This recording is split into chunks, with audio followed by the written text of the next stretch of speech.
Mu bisanzwe uravye Dramati yarigeze kuba afise umuriro mugabo ubwibone akaboregwe ka hiti niko kamugize kutabandanya afise ya vibe mu banywanyi nkuko byahora kuva kare. Kuba mu star so kugura ibirato byinshi kandi binazimbutse bo so kuvuga so kugira abakobwa benshi no kuba umustar ubaho nka kujya kwa dufate nka ba Diamond Platnumz dufate nka ba Harmonize bajya ni ushaka kuvuga ati aba n'aba star. Rinoji yahenzwe na ntuze na Landry Promora yaramuhenze Landry Promora Landry Promora yaramuhenze Rinoji kiri kuwe yarazimye kwisha ni ngorane baborewe ubustari batararonka ubustari bo babona kugendana n'abakobwa muyoro ko ariko baca baravyimba bibona yuko umenga imuziki bahejeje kuwufata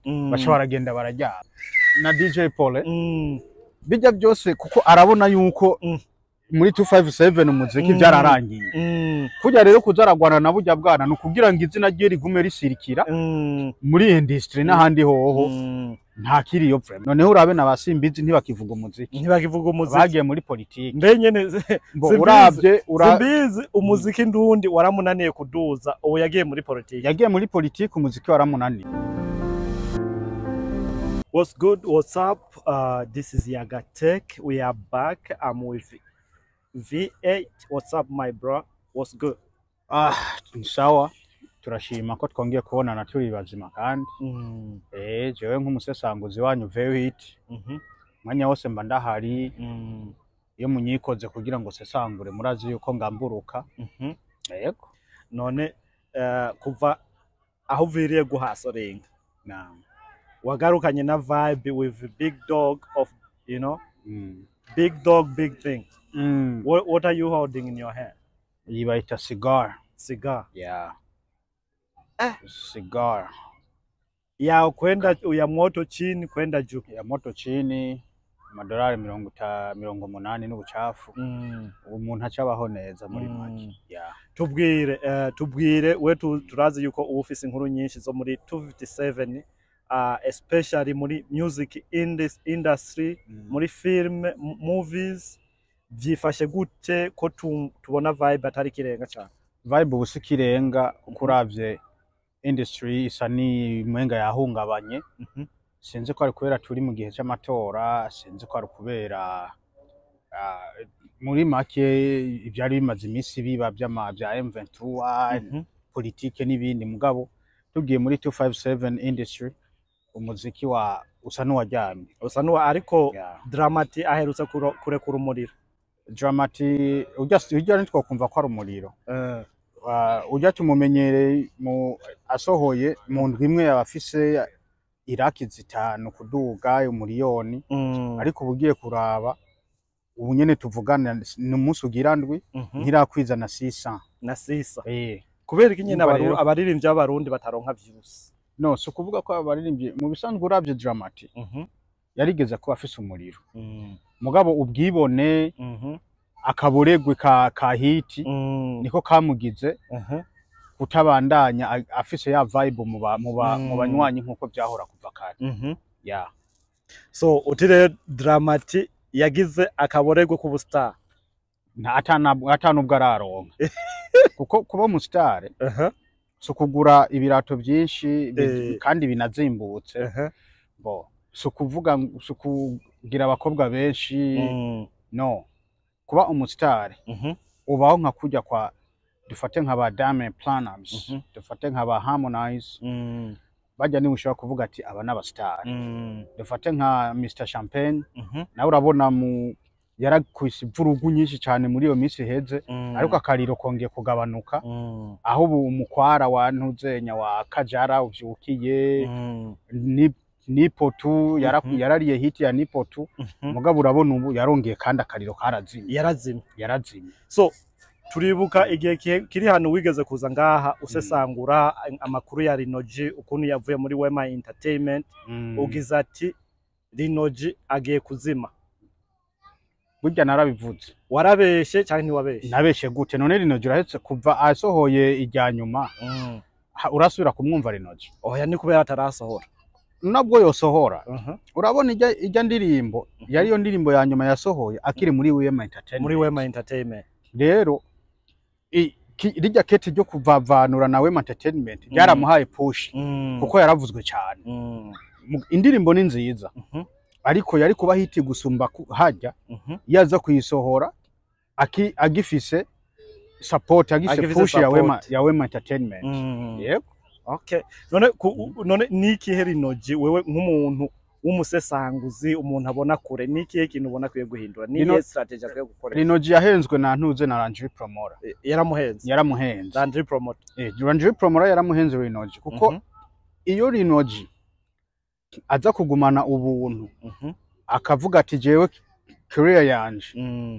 ngomba ndayubake ntarabye amaronko menshi aciye hagati y'abantu n'abandi kuko imaze kuba uri muri management ukaba ufise akandi kagwi k'abandi bari ku ruhande y'intuzenya ya label ya management urimo muri cyo gihe ntiyeza ngo utera imbere kuko wumva ba ukumvira naba kandi bose ukabagira abagenzi mu gihe aba batariho ku nyungu za management kandi Rinoji azimye music industry ya 257 yobihombye ikintu kinini Rinoji ya kuva indirimbo ijya nyuma irose hit ukacuraba ba Lenine ukaraba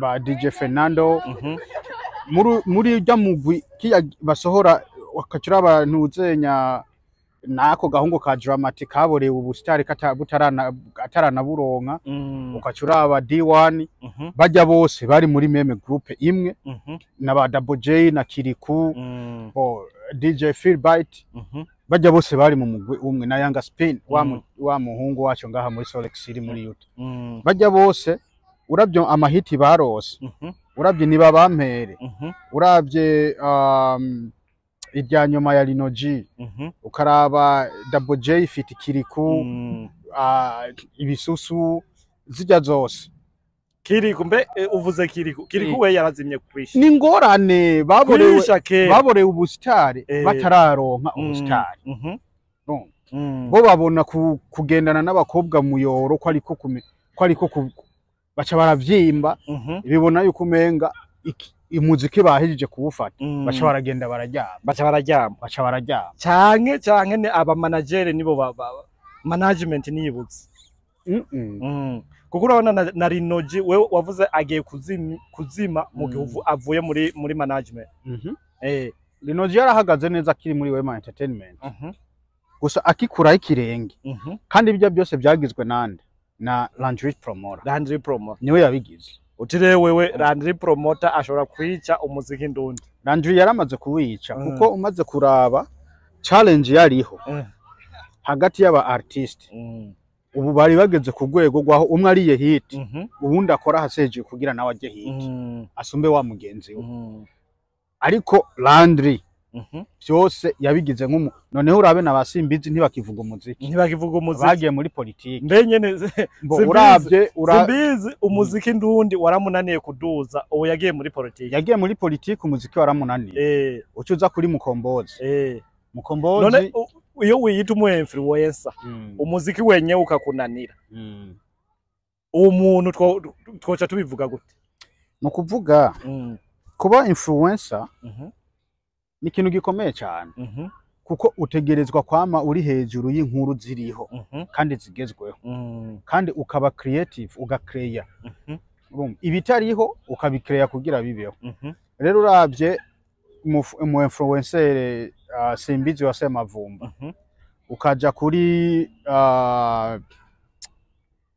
babahungu bamwe bafunzwe hariya ba Berry Chris bajya abahungu baba influencer bose basigaye mu Burundi ubu munsi umuziki warabananiye bagiye muri politiki bajya rero niba ntaho mfatwa nk'abana bahemu kwa niyo mpamvu utuma wibera umusesanguzi nka V8 wewe uvuga ati wewe uzopfa ari ubusesangutsi je nzoguma ndi umusesangu kuko twe dusesangura ibiriho tukumvisha abarundi reality y'ubuzima nico twe tubereyeho ariko hariho abakwagiriza ati wewe usa n'abagumura abantu usa n'ugumura abantu mu biganiro uzurakora none kugumura iyo uvuze kugumura biba bisigura erega inkuru yose sanguye inkuru hariho bamagedesi hariho byabiharagucana inkwi zosuka amakara yosuka mu mufuko ugahera n'ugusha ntibishe abo rero niyo bavuga ngo umuntu ngo aba yagomba. None wewe kubera iki mu gusesangura uza wataka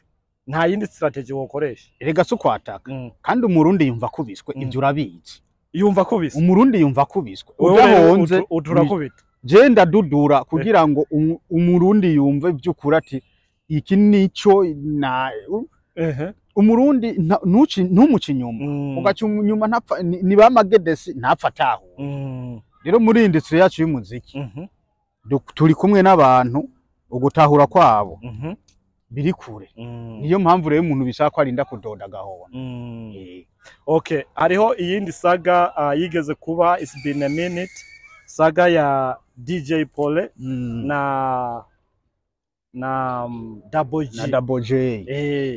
Ni gute umunyamafaranga usanga ariko araterana amajambo na music artists? Ni bimwe nakubwira kare uno musurabye industry ya 257 abantu bari barigize ko bahagarariye industry barazimye rero kugira ngo yongera garuke arondera yumva ni kwanzi yose nunayita na strategy n'ubugu none nko kuza kwiteranya n'umwana nka Double J uri umuntu nka nuze nka DJ Paul yatembeye ibihugu n'ibindi yari iteranije canke Double J niwe yamwinjiriye? Double J ntiyamwinjiriye. None yamwinjiriye gute? None we nimba uzanye umu artiste mu Burundi je nkaronka chance yuko nkorana nawe akazi wewe ari we wamuzanye jewe kuba wewe yanyemereye ko dukorana wewe jewe na wewe ntibiduhuza wewe niwe yategezwa kukubwira ati rero ndazi ko naje kubera wewe mugabo hari umu artiste ansabye gukorana nawe ngo nkorane nawe. Hari gihe biba ngombwa yuko aba manager bavugana bone kuri bone muga hari n'igihe aba artiste bone kuri bone ubwabo biyumvikanira bagakora. None wewe ucuza gutambika hagati ngo nuko ari we wamuzanye kandi we ubwiwe kuko n'uburenganzira bwe nk'umu artiste kuvuga ati ngomba gukorana indirimbo nanaka wewe rero nuwe cuvuga ngo ko ari je nakuzanye ngo ntibishoboka no nimba hari ibyo muganira ni mu biheze hamaje dukora akazi. None urabona DJ Pole yari umumanager bose bemera muri 257 amaze gukura akarenge n'uyuhe mu manager dusigaranye? Hajya nta manager basigaye nkuko nakubwiye uravye Big Fizzo Bantu Boy yaferinze yazimye uravye ntuzenya MT number 1 yarigeze kuba afisa gastage nako karazimye urabe ntuzenya Masterland nawe yagiye mu by'amafilime karazimye ngo tuje kuri ni byinshi bwose fye kwenda soha. Ubu rero muri uyu mwanya dutegezwa gukora kugira ngo twongere dukreye management izindi label zishobora guhagararira aba artiste bazosohoka ku rwego mva makuru bagakora bigashima. Urumva wowe kubari basanzweho twari gusanze cyumviro yuko hakogwa label nshasha ishobora kuduza umuziki ndundi? None raba Masterland yagiye mu by'amafilime mu muziki waramunani. Masterland yagiye muri film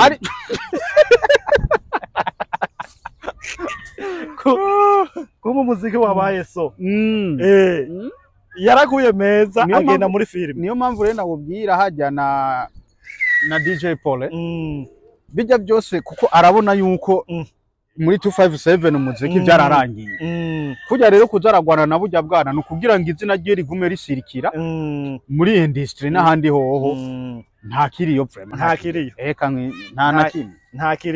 nta kiriyo so none ko tuzi diaspora arimwe muri abanyamafaranga kubera iki byabatwaye iki gihe cyose kugira ngo mube mwashinze rebo nziza mwemera? Twe twaravuze cyangwa mwe ntimurekura? Oya twarashikirije inciyumviro turashikiriza inzego z'igihugu niba turonderere internet ikora ifise umuvuduko idacika babaronde Starlink ntihari. Oya ni bya bindi nyene none nk'amamega amagigabyte wogura ugira upload kuri YouTube amagigabyte wogura ugira upload kuri YouTube uyari hangahe ku kwezi na $70 soko n'amadolari 70. None wibaza yuko acagira abantu bose tugomba internet inyaruka ku giciro ciza ku buryo umurundi wo hasi ashobora kugura ama MB akaja kuri YouTube, akaja kuri Google, akaja kuri Facebook, akaraba utuntu n'utundi. Ico gihe rero niho tuzoja dutangura kugira revenue, kunziza amafaranga aciye mu muziki. Ari ikindi kintu ngo droit d'auteur. Urumva ngo mu Burundi abaririmbye bararirimba ugaje usanga nk'uwundi mu YouTuber akaririmbo yanovye yakubise kuri YouTube yiwe. Ibyo byose n'ukutagira indinganizo ndanga karanga kabaje abahungu bacu bo muri 257. Hoba indinganizo ndanga karanga. Umuntu wese yivye akazi kuwundi akagashira ku rubuga rwiwe. Amafaranga yose aciye yinjire kuri mwene akazi bwite. Ibyo byose byoca bihagarara. Ego urashobora gutanga raporo muri YouTube bakayugara. Mugabo bayugaye urumva ni uhomba. None so wa ubu we muri 257 n'uyuhe muririmbyi ubona hagaze neza kuri uyu mwanya? Nawo mbona nta numwe. Nawo mbona Satubi numubona bya n'umutama.